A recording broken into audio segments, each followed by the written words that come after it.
कि ये 8 दिन का सत्र विधानसभा का सरकार के लिए सुकून भरा हो सकता है, लेकिन अंदरूनी खाने पता है कि सरकार किस प्रकार से इस सत्र को लेके बेचैन है। सरकार ने मीडिया मैनेजमेंट का बहुत प्रयास किया, लेकिन मैं आपको सबको धन्यवाद देना चाहता हूं कि आपने जनहित में निष्पक्ष रिपोर्टिंग करी। आप सबको मैं धन्यवाद देता हूं। साथियों, हमने कई बातें हर विषय पे सरकार से बात करना चाहिए। सर्वप्रथम हमने ओबीसी आरक्षण की बात करी, इसको लेके धरना किया, प्रदर्शन किया, लेकिन सरकार ओबीसी आरक्षण को लेके ध्यान आकर्षण पर चर्चा नहीं करना चाहती। और हुआ, हमने कई बार कहा कि इस पर चर्चा हो, लेकिन सरकार ने नजरअंदाज किया। वकीलों को आप करोड़ों रुपए दे रहे हो, लेकिन प्रदेश के ओबीसी वर्ग के छात्रों के लिए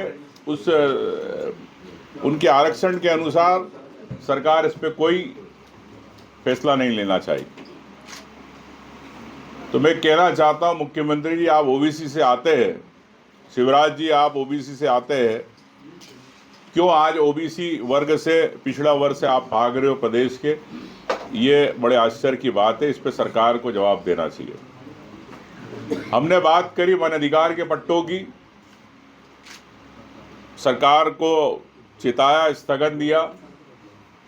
एक तरफ कैलाश विजयवर्गीय आरोप लगा रहे थे कि आदिवासियों की बात नहीं करना चाह रही विपक्ष। हम जब बात करना चाहते थे, जब आप हल्ला करते थे, आप चाइना और पाकिस्तान के दलाल बताते थे विधायकों को। तो मैं समझता हूँ कि गंभीर विषयों पर किस प्रकार से सरकार के मंत्रियों ने ध्यान भटकाने की कोशिश करी, लेकिन कांग्रेस पार्टी के सब विधायक अपने मुद्दों पर अडिग रहे। निश्चित तौर से सरकार ने माना कि हम सैटेलाइट इमेजरी को साक्ष्य मान के तत्काल वन अधिकार के पट्टों की कार्रवाई करेंगे, लेकिन अगर सरकार की नीयत साफ है तो मैं समझता हूं कि कोई बड़ा काम नहीं है अक्षांश निशान बुलाना, और 2 महीने, 3 महीने, 4 महीने के अंदर हो सकता है, 3 महीने, इससे ज़्यादा समय नहीं लगता। और सरकार के पास सब आंकड़े भी है, गूगल इमेजरीज भी है। तो अब वक्त बताएगा कि सरकार ने जो आश्वासन दिया, मुख्यमंत्री ने दिया आदिवासियों के लिए, अन्य समाज के लोग जो कई सालों से काबिज है, क्या उनको ज़मीनों के, जंगल की ज़मीनों के हक मिल पाएंगे, ये देखना है। मैं इस बात का विरोध भी करता हूँ कि लोग जो जंगल काट रहे हैं उस पर सरकार सख्त कार्रवाई करे। जो नए काबिजदार ऐसे लोग हैं जो जानबूझकर जंगलों को काटने का प्रयास कर रहे हैं, चाहे फॉरेस्ट डिपार्टमेंट के कुछ लोग उनके साथ मिलकर जंगल कटवा रहे हैं, सरकार को इस पर कार्रवाई करना चाहिए। सत्र क्यों, सत्र की अवधि नहीं बढ़ाना चाहती सरकार? क्या सरकार जनता के सवालों से घबरा गई? क्या भ्रष्टाचार जो हो रहा है जल जीवन मिशन को लेके, परिवहन को लेके, नर्सिंग को लेके, कई ऐसे मामले आए, क्या उस पर सरकार जवाब नहीं देना चाहती? मैं समझता हूं कि हमने कल भी कहा, विधानसभा में मैंने ये बात कही कि प्रदेश की जनता को, हर व्यक्ति को अधिकार है कि हमारे जनप्रतिनिधि या हमारी सरकार हमने जो बनाई है, विपक्ष क्या कर रहा है, हमारी बात उठा रहा है कि नहीं, हमारे सवालों के जवाब मिल रहे कि नहीं, उसको लेके, लाइव टेलीकास्ट को लेके। सरकार के पास पैसा पड़ा है, लेकिन लाइव टेलीकास्ट नहीं करना चाहते, मीडिया को दूर रखना चाहते, लेकिन मीडिया को अंदर आप विजुअल्स या देना नहीं चाहते। तो मैं समझता हूं कि सरकार, जब छोटे छोटे राज्य, चाहे आसाम हो, चाहे केरल हो, ऐसे कई राज्य है, यूपी हो, बिहार हो, कई जगह आप जब चालू हो चुके हैं लाइव टेलीकास्ट, तो सरकार क्यों घबराती? मैं समझता हूं इस पर तत्काल निर्णय लेना चाहिए। और अंत में मैं यही कहूँगा कि कानून व्यवस्था को लेकर जिस प्रकार से सरकार फैल रही, मुख्यमंत्री जी को तो मैं कई बार सलाह दे चुका हूं कि आपसे गृह विभाग नहीं संभलता, गृह विभाग आप और किसी को दे दे, लेकिन मुख्यमंत्री को क्या मालूम क्या गृह विभाग से इतना मोह है। और ये कह सकता हूं कि जिस प्रकार से झूठे मुकदमे प्रदेश के अंदर लगाए जा रहे हैं, ये पुलिस या शासन चल रहा है।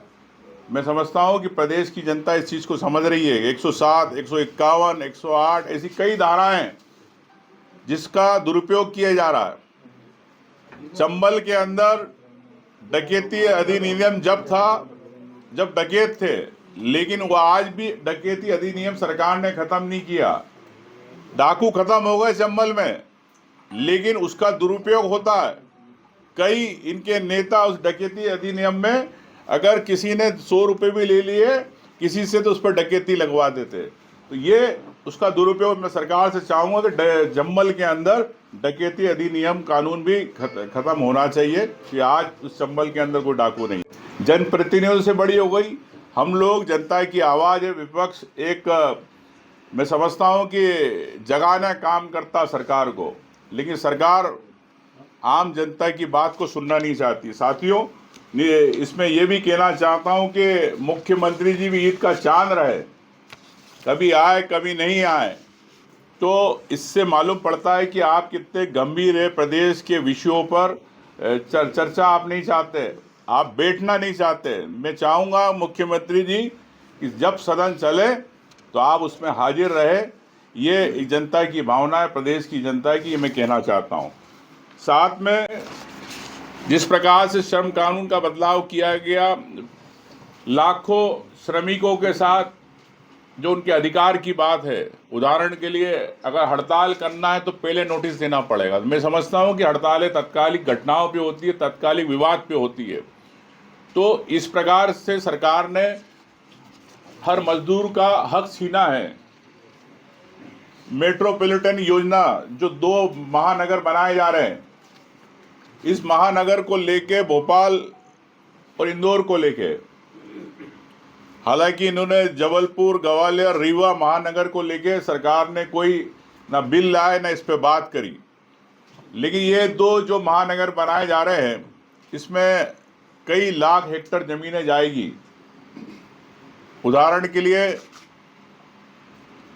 8 लाख हेक्टेयर से ज़्यादा ज़मीन इंदौर महानगर के लिए बनेगा, जो आसपास के देवास, उज्जैन, धार को लेके किया जा रहा है। लेकिन क्या किसान को भूमि अधिनियम अधिग्रहण नियम 2013 के हिसाब से, क्या बाजार मूल्य के हिसाब से किसान को पैसा मिलेगा? ये सरकार की नीयत में खोट है। अगर वहाँ पर इंदौर के आसपास की ज़मीनें 3 करोड़, 5 करोड़, 4 करोड़, 10 करोड़ की ज़मीनें पर एकड़, क्या सरकार इस हिसाब से, बाजार मूल्य के हिसाब से, कानून के हिसाब से देगी? ये मुझे नहीं लगता। ये किसानों को इंदौर के, देवास के, उज्जैन के, धार के, इन किसानों के साथ ये सरकार छलावा करेगी। इसमें मैं चाहता हूँ कि सरकार स्पष्ट करे कि हम जो बाजार का भाव है उस भाव से देंगे। अगर नहीं देती, अगर अधिग्रहण करती है कम भाव में, तो मैं समझता हूँ कि सरकार उन किसानों के साथ छलावा करेगी। इसमें बेरोजगार युवाओं की हमने बात करी, चाहे जन सेवा मित्र की बात है, सरकार उस पर बात नहीं करना चाहती। चाहे दैनिक वेतन भोगियों की बात है, उनको नहीं करना चाहती। चाहे एएनएम की बात हो, जिनको नौकरियां मिली 6 महीने में हटा दिया, उसकी सरकार बात नहीं करना चाहती। संविदा शिक्षक की बात नहीं करना चाहती, अतिथि शिक्षक की बात नहीं करना चाहती। सरकार आउटसोर्स तो करना चाहती है, कर्मचारियों को लेना चाहती है, लेकिन जो नौकरी में पदों पे नहीं रखना चाहती है। तो ये सरकार एक तरफ आउटसोर्स के बाहर के लोगों को बढ़ावा दे रही है, लेकिन आप वही पैसे से इन लोगों को, वर्ग को आप नौकरी दे सकते हो। या तो फिर परीक्षाएं क्यों निकालते हो? कांस्टेबल परीक्षा घोटाला हुआ, 9 लाख से ज़्यादा लोगों ने फॉर्म लिए, 8 लाख से ज़्यादा लोगों ने, 6 लाख से ज़्यादा लोगों ने इसमें फॉर्म भरे, लेकिन उनके साथ अन्याय हुआ। पर्यावरण की बात करना चाहूँगा, पर्यावरण की 200-250 से ज़्यादा अनुमति दी गई। खदानों को, बड़े बड़े उद्योगपतियों को, रेत की खदानें होशंगाबाद सरी की जगह की, पर्यावरण की अनुमति में जो घोटाला हुआ, सरकार को हमने ध्यान आकर्षण दिया कि इस पे चर्चा कराए, लेकिन सरकार नहीं कराना चाहती। तो क्या जो आरोप लगे 3 करोड़ 5 करोड़ रुपए लिए, सरकार के किस अधिकारी ने लिए, किस नेता ने लिए, किस मंत्री ने लिए, ये स्पष्ट होना चाहिए। आने वाले समय में इसके प्रमाण के साथ मैं आपको अलग से इसकी पीसी करूंगा। जनप्रतिनिधियों को सिर्फ विशेष आमंत्रित सदस्य बनाया गया, उनके अधिकार की बात नहीं हुई। अब और जनप्रतिनिधि तो ठीक है, विधायक हो, सांसद हो, लेकिन इस विभाग के मंत्री, नगरीय प्रशासन मंत्री वे कैलाश विजयवर्गीय जी, वो भी सदस्य हो गए, मुख्यमंत्री जी खुद अध्यक्ष हो गए। तो अब लड़ाई ये है इनकी आपस की कि अध्यक्ष कौन बने। अध्यक्ष बनने में मुख्यमंत्री 2020 में जीत गए। तो साथियों, स्टाम्प ड्यूटी की बात करी। कल हमने स्टाम्प को लेके कहा कि किस प्रकार से सरकार ने स्टाम्प हो, चाहे कंसेंट डीड हो, सहमति पत्र हो, चाहे बंदूक का लाइसेंस हो, रिवॉल्वर का लाइसेंस हो, चाहे नवीनीकरण हो, इन सब के अंदर सरकार ने 100 से लेकर 400% ड्यूटी बढ़ा दी।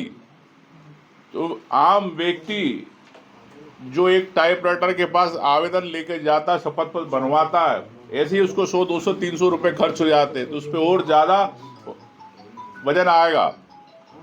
जैसा हमने कहा कि क्या आप सरकार को कल कहा, उप मुख्यमंत्री देवड़ा जी को हमने कहा कि क्या आप इसको वापस लेंगे, लेकिन सरकार कर्ज लेना चाहती है। तो सरकार ने इसलिए बढ़ाई इन पे सब पे ड्यूटी कि उनका कहना है, बिल में लिखा था कि महंगाई बढ़ गई है, प्राइस इंडेक्स बढ़ गया, इसलिए हम इन सब पे पैसे बढ़ा रहे, टैक्स बढ़ा रहे, स्टाम्प शुल्क बढ़ा रहे। तो महंगाई बढ़ गई, ये सरकार मान रही है उस बिल के लिए, टैक्स लगाने के लिए। और एक तरफ सरकार कहती है कि कर्ज लेंगे, लेकिन हम जनता पे बोझ नहीं होने देंगे। तो सरकार कर्ज भी ले रही है और जनता पे बोझ भी बढ़ा रही है। तो मैं समझता हूं कि सरकार सिर्फ और प्रदेश की जनता को कर्ज में डुबो रही है। आज मीटर की बात करी हमने, जिस प्रकार से अडानी को देने की तैयारी चल रही है, पूरे नए मीटर लगा के पूरा सेक्टर, पूरा बिजली का सप्लाई देना चाहते हैं। मीटर जिस प्रकार से गनगना के चल रहे हैं, जो 100 रुपये 200 रुपये आती थी रीडिंग, आज 500 1000 रुपये आ रहे। परेशान है गांव के लोग, शहर के लोग। तो मैं समझता हूं कि सरकार फिर एक बार प्राइवेटाइजेशन को बढ़ावा दे रही है, और जो उनका हक है, बिजली का हक, बिजली के हक से उनको बिजली उतनी मिलती नहीं, लेकिन मीटर बढ़ा के उनसे ज़्यादा पैसे वसूल करना चाहती। किसान की बात करी हमने, खाद की बात करी, सरकार ने किसान को लेके ध्यान आकर्षण पर चर्चा नहीं करी। हम चाहते थे कि किसान को लेके प्रदेश के अंदर यूरिया, डीएपी खाद जिस प्रकार से नहीं मिली, लाइनें लगी किसानों की, किसान परेशान रहा, किसान रोता रहा, गिड़गिड़ाता रहा, भीख मांगता रहा सोसाइटियों के सामने। लेकिन सरकार के मंत्री, सरकार के मुख्यमंत्री यहाँ पे बयान देते रहे कि हम हर जगह सोसाइटी में हमने खाद पहुँचा दी, कोई यहाँ पे परेशानी की जानकारी में है कि पंडित प्रदीप मिश्रा के गोकर्णेश्वर धाम में अब तक 7 मौतें हो चुकी हैं, और आप इस पर क्या कहेंगे? कोई एक्शन लेंगे, कोई मांग करेंगे सरकार से? देखिए, मैं इस बारे में यही कहना चाहता हूँ कि पंडित मिश्रा जी खुद विद्वान हैं, इसके पहले भी घटनाएं घटी, पहले भी दुर्घटना हो चुकी है। वहाँ की चाहे संचालन समिति हो, चाहे शासन हो, प्रशासन हो, वहाँ का जिला प्रशासन हो, इसको समन्वय के साथ ये बार बार विवाद हो रहे, बार बार घटनाएं घट रही है। तो कई मंदिरों में, देश के मंदिरों में भगदड़ मच चुकी है। तो लेकिन वहाँ भी उपाय किए गए, वहाँ भी रास्ते निकाले गए। तो क्या इसमें सरकार, चाहे पंडित मिश्रा जी को खुद को संज्ञान लेना चाहिए और दोबारा गलती नहीं हो, दोबारा ऐसी स्थिति नहीं हो।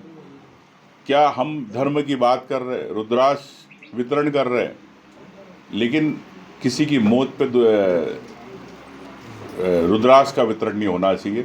उस परिवार के बारे में संवेदना होना चाहिए। सर, कुसुम मेहदेले पूर्व मंत्री बीजेपी सरकार में रहे, वो कह रहे हैं कि रुद्राक्ष बंद होना चाहिए, हत्याएं हो रही है वहाँ पर, एफआईआर होना चाहिए, एफआईआर होनी चाहिए, एफआईआर होना चाहिए, वो कह रही प्रदीप मिश्रा। उन्हीं की सर दो बड़े बीजेपी उदाहरण इस देश में, हाँ, यही से रिलेवेंट है क्या? हाँ बोलो, पहले आप बोलो। एक पुष्पा फिल्म का प्रीमियर हुआ, वहां पर भगदड़ मची, अल्लू अर्जुन पर एफआईआर हुई।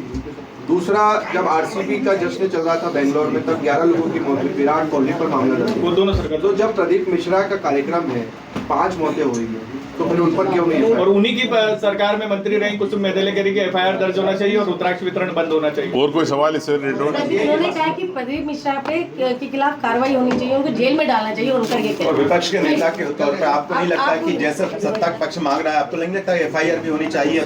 कि बिना किसी भीड़ के प्रबंधन के पूरा एक कार्यक्रम होता है और हर साल देखिए ऐसा है, मैं समझता हूं कि कानून से बढ़कर कोई नहीं होता है। चाहे आम व्यक्ति हो, चाहे कितना भी खास हो, चाहे बड़ा नेता हो, चाहे धार्मिक कोई संत हो, तो मैं समझता हूँ कि पूर्व में भी कई कार्रवाई हुई है। अभी जैसा आपने बताया कि